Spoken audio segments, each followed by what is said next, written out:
afternoon. I've got a lot of stuff up front for all of you, so thank you for having me for our first on-camera briefing. I think this is our fourth. It's an honor to be with all of you. I appreciate everything you do around the world. Okay, first of all, Ramadan Kareem.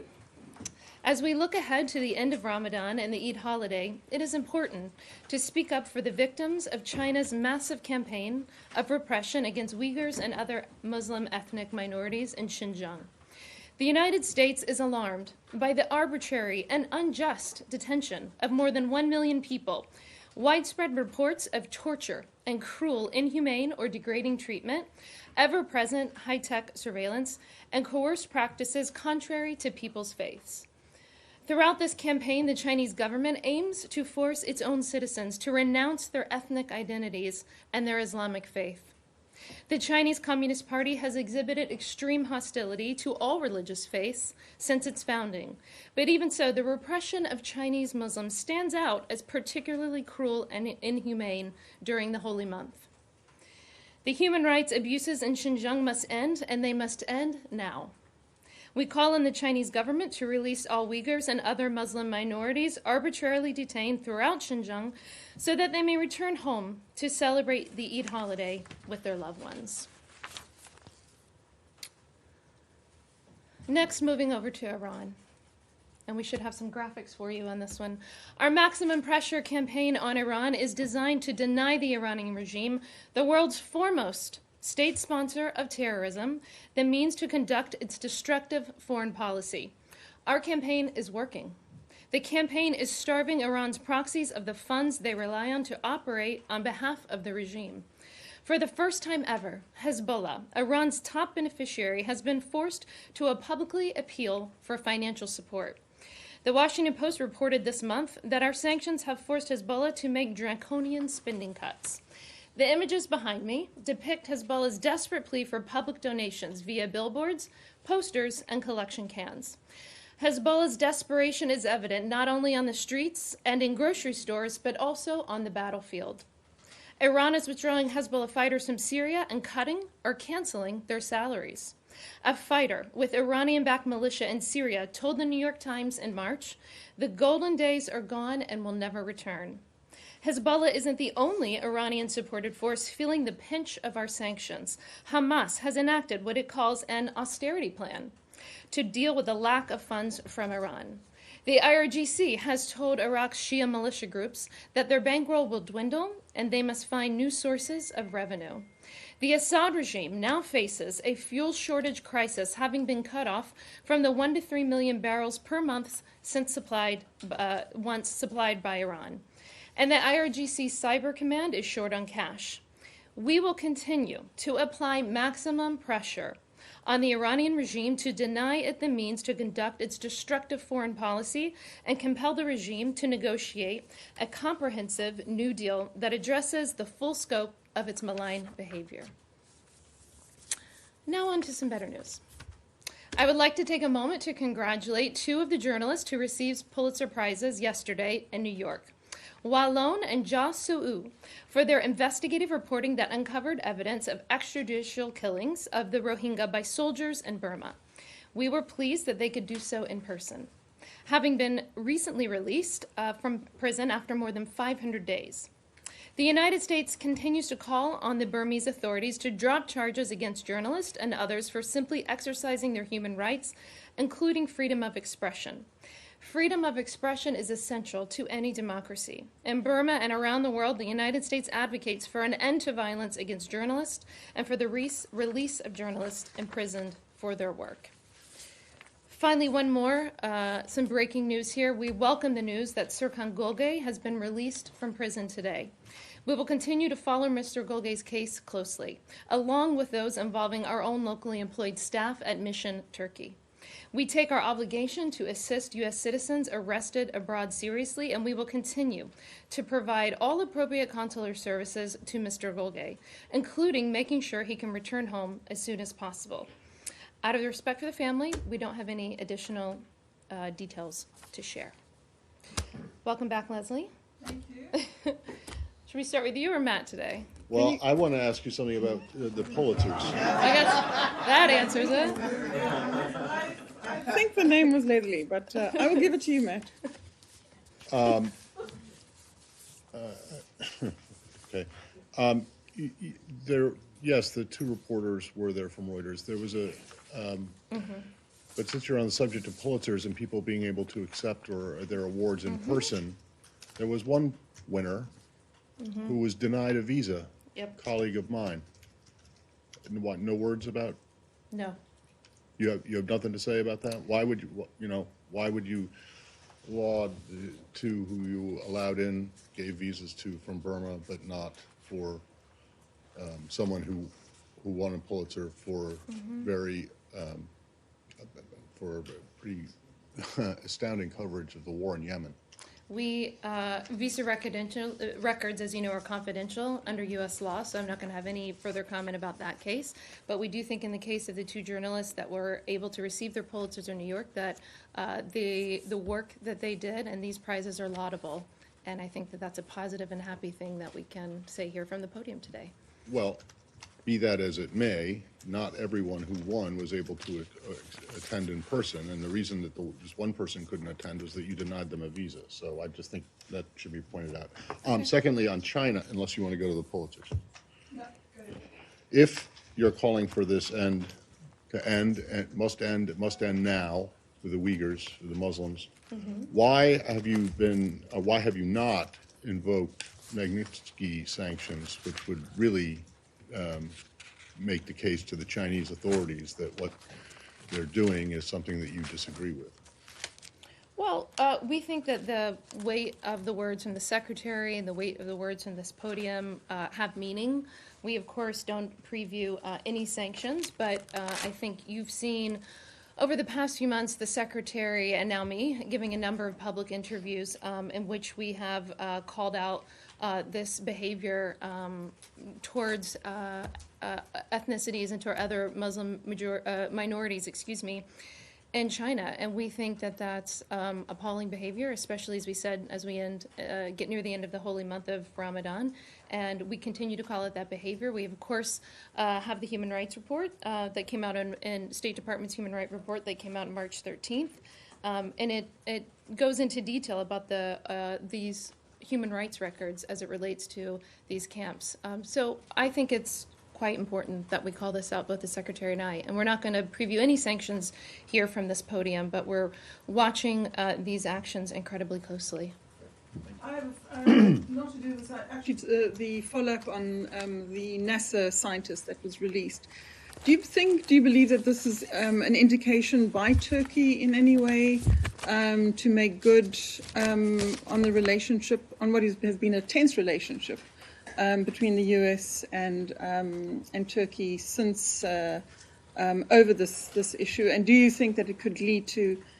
Do you think they're trying to score some points ahead regarding the weapons issue? I don't want F-400, to. Sure. Sorry. Yes, understand. I don't want to speculate on the intentions of the Turkish authorities, but we want to commend them for doing the right thing today by releasing him. We think it's welcome news, and that should be done full stop because it's the right thing to do. Are there any others? Are there any other? I think there's one more, or it's a couple more Americans that are detained. Is it? I don't know how many specifically, but we take the safety and security of all Americans to be the most important thing that the Secretary deals with. He raises it with leaders around the world every time he has these meetings, and we will continue to do so. Andrea. Thank you, and welcome, Morgan. Thank you. It's great to be. It's intimidating to be in front of you, but thank you. No, it's great for all of us to have you here. Acting Defense Secretary Shannon has now said that the firings from North Korea were in violation of UN resolutions because they were short-range missiles. Does the State Department have a position on that? Well, this sort of thing would be under the purview of DOD in any of these situations to make the call. That's not a call that the State Department would make. I'm aware of the Secretary's remarks. I think they happened right before we came out. And again, I would refer you back to my comments yesterday that the entirety of the WMD program that North Korea possesses in violation of UN sanctions. And we'll let our DoD colleagues handle those technicalities, but we remain focused on diplomacy. But the fact that they are in violation, whether it's a red line or another aspect of the president's policy, the UN resolutions really do command the situation, do they not? Well, again, they have been defying these UN resolutions for quite some time, but our focus here at the State Department is on eliminating this threat entirely. I think the president has worked diligently, the secretary has worked diligently to try to present an option to Kim Jong-un and his leadership team for a brighter future for the North Koreans. And so I don't think I have a ton of follow-up from yesterday, other than that's something that the secretary and Steve Biegun, who I talk to on a daily basis, remain committed to. And are there any talks scheduled at the Biegun level at this point with their counterparts? I don't have anything publicly to forecast. Hey, go ahead. Sorry. What are you going to ask on the same topic or different? On Iran. You want to know North Korea? And then I'll go to you next, and we'll go to Iran. I don't have a ton else on North Korea today, but this can be the last Ambassador Bolton said over the weekend Sure. The U.S. hadn't heard very much from North Korea, and that Steve Biegun in particular has not had a response from North Korea. Is that an accurate statement? What? Say the first part again of what you said. That Steve Biegun hasn't had a response from North Korea. I don't think that Biegun would characterize it that way. I mean, I think the talks and the communication are ongoing, and that's how he has described it to me. Okay, let's go to Iran. Yeah, thank you. No, we're done on North Korea. Thank you. Can you confirm that the administration has warned Europeans that their mechanism to circumvent the U.S. sanctions on Iran, INSTEX, could be itself subject to U.S. sanctions? And if yes, what was their response? Are there discussions ongoing on this? So I think this story is a few months old. You're talking about the INSTEX mechanism. Yeah, we would not be supportive of anyone evading U.S. sanctions, whether it's the Europeans or anyone in the world. We clearly have a difference of opinion as it relates to the JCPOA with our European allies, but we work with them incredibly closely on a number of issues. The Secretary has been on, trying to remember, at least 2 or 3 trips in the past month that I have been on with him. We have more coming up, which some of you are aware of, and we'll give more detail on tomorrow. And so, we work with them on a range of issues. But as it relates to U.S. sanctions, whether it's on Iran or related to Venezuela or related to North Korea, we expect all countries, allies, friend or foe alike, to comply with U.S. sanctions. Hi, Saeed. Oh, are you going to do Iran? No, ma'am. Can I go to Christina and then to you on Iran? Thank you.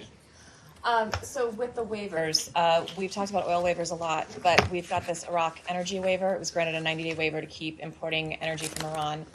That waiver runs out on June 16th at 12:01 a.m. I'm wondering if the Secretary plans to renew that waiver. Iraqi officials have said it's going to take them up to 2 years to try to make up the difference if they lose that ability to import that. And does the U.S. have any kind of alternative for Iraq if they say they can't import the energy anymore? So the Secretary has not made a decision on this yet. On March 18th, he did grant a 90-day waiver, as you said, to engage in financial transactions. I think it's important to note that those were related to electricity, not to gas, from Iran. But the Secretary has not made a decision yet. I'll certainly let you know. Saeed. Can we move on? It's a different Yes, sir. topic. Yes. It's fine with me. Thank you for taking my question. Yes. Tonight, by midnight, maybe in a couple hours, we will know whether the Israeli government, the current prime minister, will continue to be in his post or not, or there will be a call for a new election. My question to you is, in the event that there is a call for a new election, will the conference in Bahrain scheduled for the 25th and 26th of June, is it likely to go on as scheduled, or how will that impact, in your opinion, how will that impact the conference? Yes, I understand. So Israel is certainly a thriving, vibrant democracy, and I'm not going to step my toe in the middle of their coalition-forming process. As it relates to Manama, of course, the White House does have the lead on that. They have not told me of any changes related to Manama, and I'm not anticipating any. Okay, and one quick question on the Palestinian issue. Last week, I think it was reported by the Associated Press that the State Department was following the deportation case of a human rights activist in Israel, Omar Shaka. Yes. I wanted to follow up whether, how are you following up on this case? Is there anything new? He's a U.S. citizen. Well, the embassy has continuously engaged on this case. Of course, we're all waiting for the Israeli Supreme Court's decision, and I don't think that we will have an update until we see the outcome of that decision. But we have discussed this case with the Israeli government. BBC? I have a question about Syria, but first, if I can just follow up what Francesca was asking. So, has the U.S. warned the Europeans that Instex, the mechanism itself, could be subject to sanctions? I would need to check with the Secretary on that specific mechanism. I think that any mechanism that violates U.S. sanctions will not be tolerable. And then about Syria, when the Yes. Secretary was in Russia, he said that he had reached some understandings with Foreign Minister Lavrov about northwestern Syria or Idlib. And yet we see the Russians and the Syrians bombing civilian targets. So were those understandings, did he misunderstand Mr. Lavrov, or did they fall apart, or what happened there? Well, I think it's an ongoing discussion that we have with our Russian counterparts. Ambassador Jeffrey is in New York today discussing the political situation in Syria. He's meeting at the UN Security Council. He also has met with UN Special Envoy Peterson, who you all know, to discuss the political process and of course, the situation in Idlib. We spoke about this from the podium yesterday. We, of course, condemned these regime and Russian airstrikes. I think we have at least 300,000 displaced already, at least 273 civilians killed. This situation has deteriorated. We think it's alarming. And I think, the Secretary will continue to have ongoing discussions with his Russian counterparts. None of this is going to be solved overnight, but we are clearly take note of this. We're alarmed by it, and we're going to call it out. Yes. Turkey's defense minister has said that Turkish military personnel were receiving training in Russia to use the S-400, and Russian personnel may come to Turkey. Mm-hmm. What's your view of that? And can you tell us if the recent report that you've given Turkey a deadline very soon to cancel the S-400 deal is accurate? I think it's important to remember that Turkey is a long-standing NATO ally. They were certainly crucial to us in the fight to defeat ISIS. And so we appreciate that. However, I think I have been very candid and clear from this podium, and the Secretary has as well. We're willing to engage with the Turkish government, but our position remains the same, that Turkey will face very real and very negative consequences if it completes the delivery of the S-400. This includes suspension of procurement and industrial participation in the F-35 program, and also, because of CATSA, exposure to sanctions. These are very serious. These are very real, and I think our position remains quite consistent on that. Thank you. Has there been a deadline? Not that I'm aware of. Nick? To Qatar, the Prime Minister of Qatar is going to Saudi Arabia for an emergency meeting there, and there's been some speculation that... Are you talking about the GCC meeting? Correct. Okay. There's been some speculation that indicates there may be an end to the GCC crisis, and that Qatar may be being brought back into the fold.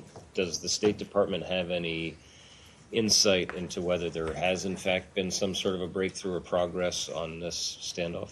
We don't have anything to announce on that front. I mean, listen, I can certainly tell you from personal experience. Many of you know I was Treasury's attaché in Saudi for a year and a half, dealt very closely with the Gulf. And I know from my own perspective, having worked within the Gulf and of course this department's perspective, is that Gulf unity is essential to confronting Iran's malign influence. It's essential to countering terrorism and of course in securing a prosperous future.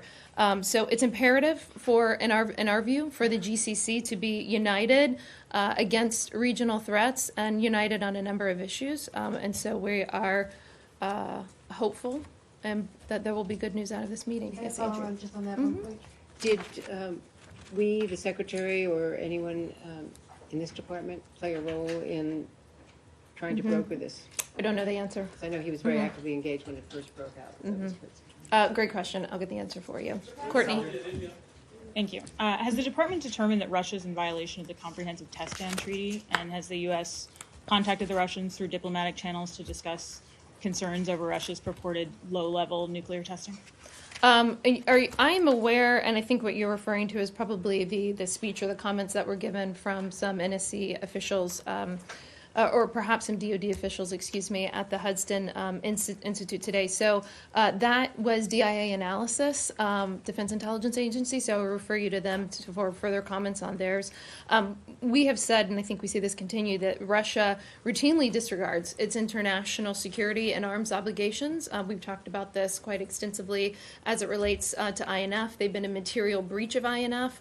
Our European allies have concurred with us on this. They've been in breach for several years. And they have tested, produced, fielded an INF weapon. So I'm going to let DIA speak on behalf of that particular comments that they made today. But we are certainly alarmed that they continue to disregard their international obligations as it relates to arms control. Yes, Thank sir. you, Madam. India. Okay. Two quick questions, please. Yes. One, this was the second time U.S. asked India to cut off Iranian oils. First happened during President Obama. Mm-hmm. Any alternative for the energy needs of India? Any alternative? Is that what Yes, you said? So we've coordinated closely, of course, with them to minimize any negative impact. And our goal, and what we've said quite a bit from this podium, the Secretary and I have as well, is for everyone to cease importing Iranian oil entirely. And we appreciate everyone who has worked with us steadfastly to get to zero. And second, Madam, Hi. quickly, if anybody going tomorrow, Prime Minister Modi's inauguration from the U.S. I don't have anything to announce from there, but thank you. Yes. Thank you, Morgan. On North Korean human rights issue on North Korea, there are more than. See what I Are do you to get okay? ready for all of you. Okay, are you ready? Yes, go ahead. All right, good. There are 100,000 of North Koreans trapped in North Korean political prisoner camp now. What is the U.S. final destination of the North Koreans' human rights abuse in North Korea? Well, we clearly do not, stand or stand by any of these sort of human rights abuses in North Korea. And I think what we're really focused on, I think these things have been detailed. We've talked about it in our human rights reports, probably almost every year. I'd have to go back to see how many years going back into date. So I think that we have a very detailed record on how we feel about those human rights abuses. But what I think it's important to point out is that we do see a bright future for the North Korean people. There is a path out of these economic sanctions. They do remain, of course, and they will remain in effect, but they're not forever. By the way, the same thing goes for other countries that may be under U.S. economic sanctions. There's a path forward. There's a way out, and we welcome Kim Jong-un and his leadership to see the bright future that we believe is possible for his people. Yes. Thank you. My name is Bisan Abukir from Al Jazeera. Thank you for taking my question. Absolutely. I wanted to ask you about a colleague of ours, Mahmoud Hussein. He has been detained in Egypt for over 2 years without any charges against him. And Could you say the name for me one more? Mahmoud Hussein. Okay. And just a few days ago, he was told that he was going to be released, and they actually moved him to a police station from Torah prison, and then this was reversed just yesterday. They were told by a judge that a new case is against him now. So we just wanted to see if you have any comments on. Thank you for that question. I don't have a comment for you today, but we'll follow up you by the end of the day on that. Sure. Bing Ru Wang with Hong Kong Phoenix TV. Say it one more time, sorry. My name is Bing Ru Wang with Hong Kong Phoenix TV. Okay. Secretary Pompeo has talked to Fox Business News extensively about Huawei and China. Yes. And so the accusations of the United States against Huawei about intellectual property theft and espionage, etc. Huawei's chairman has asked the United States to provide evidence to support this accusation. So I'm wondering if there is any concrete evidence to support the accusation. So you're, of course, aware the defense authorization was passed as it relates to effectively banning these sorts of technology used for procurement by the U.S. Government, U.S. military especially, and that was predicated on quite a bit of evidence. I will double check into, of course, what's been made public, but I think what we see the underlying issue here is that it is within Chinese law that these all of these companies, these networks, these technology companies, they are subservient to this authoritarian regime. So if the regime, if the government, if the Chinese Communist Party asked for this technology or asked for this information, it's required by law for them to give it to their government. And then, of course, in addition to that, technology experts have said that Huawei's products have been found to contain hundreds of security vulnerabilities, many of which remain that are not remedied.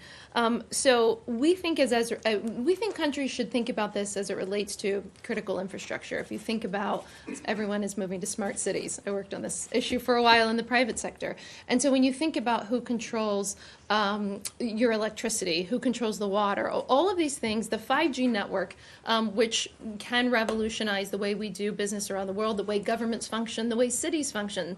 It's definitely an incredibly exciting technological advancement that we see going around the world. However, the big red flag that we're holding up is that when you think about what sort of technologies you're putting in to, as it relates to 5G, as it relates to running the critical infrastructure in your city, in your state, in your province, wherever you may be in the world, you have to remember that those technologies are subservient to authoritarian regimes. We have, of course, the U.S. government has alleged that Huawei has stolen U.S. intellectual property, violated U.S. laws, and taken actions that reflect quite negatively on our national security. And that's why I think we have such a hard stance. I think I gave you a long answer on that, so I'm going to move on to the next one. Hi. Yeah. Back to Iran, you may have seen the comments by Iranian President Rouhani saying that the road is not closed to negotiations, and with President Trump also saying that he would like to negotiate. Do you see any way forward that there might be, with help of perhaps somebody else arbitrating or negotiating, any way forward on that? I see 12 ways forward. I think that we have been very explicit here.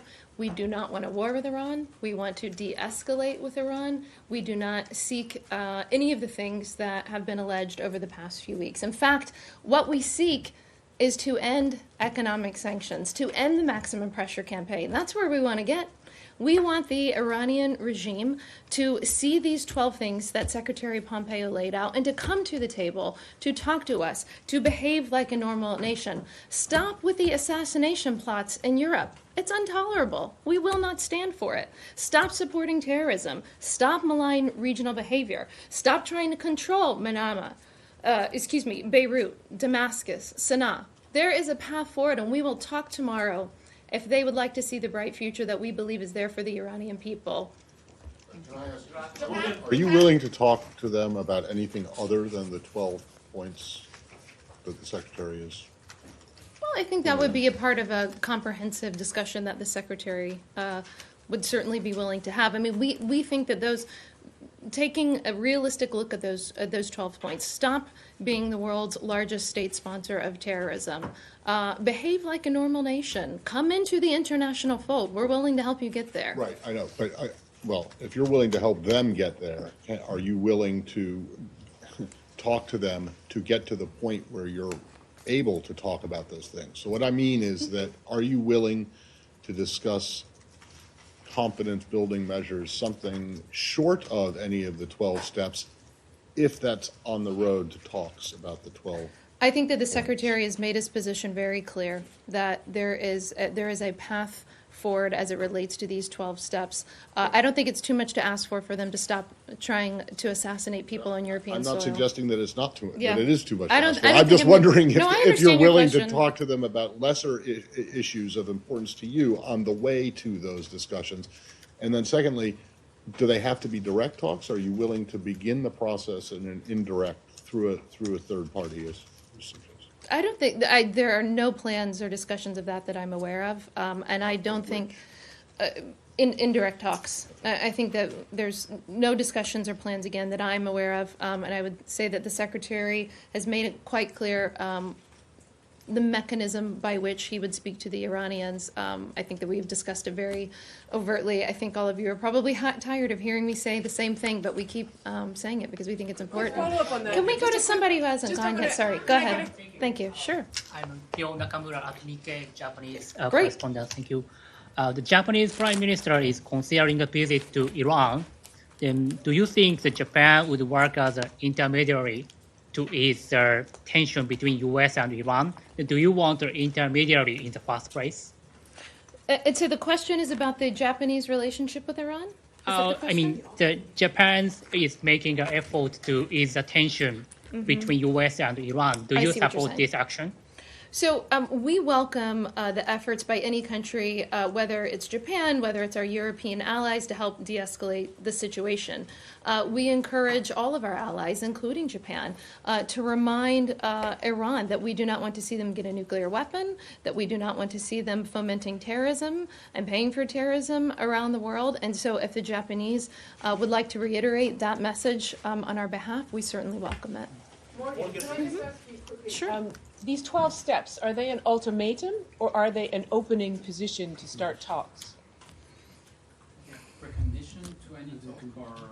Yeah, preconditions, or are they just the opening statement to get talks going? I think it's the open. I think let me just say, I think we're reading a little bit too much into this. I think that it's the opening statement. Steps are Yeah, necessary. because I think that this is very, very things that we are asking every country to behave by. We're asking them, not to terrorize the region, and we just don't think that's too much to ask for. Ben, NHK? No, we're going to go to Ben. Well, are you interested in Matt, getting we're gonna go to Americans Ben. detained in Iran? We're going to go to Ben. Are you interested in getting Americans Ben, detained you can ask in it if you Iran? want, or you're going to lose your opportunity. Thank you, Morgan. I just want to get a comment from State Department. North Korea is criticizing the U.S. for for a nuclear test that was conducted back in February by Lawrence Livermore Labs. Do you have any comment? What did the North Koreans say? I didn't hear you. They said that the U.S. is acting in bad faith because they just conducted a subcritical nuclear test back in February. That would probably be a DoD question. I don't think I have an answer for you on that. Hi, how are you? Morgan. Sure. Some critics say that arms sale to Saudi Arabia undermines the U.S. values and that there is no emergency for this deal. Do you have any comment on that?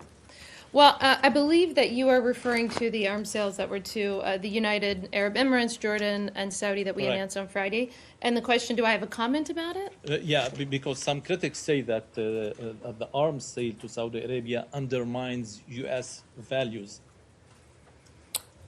So, listen, we see the authority that the Secretary used under Section 36 to be a one-time event.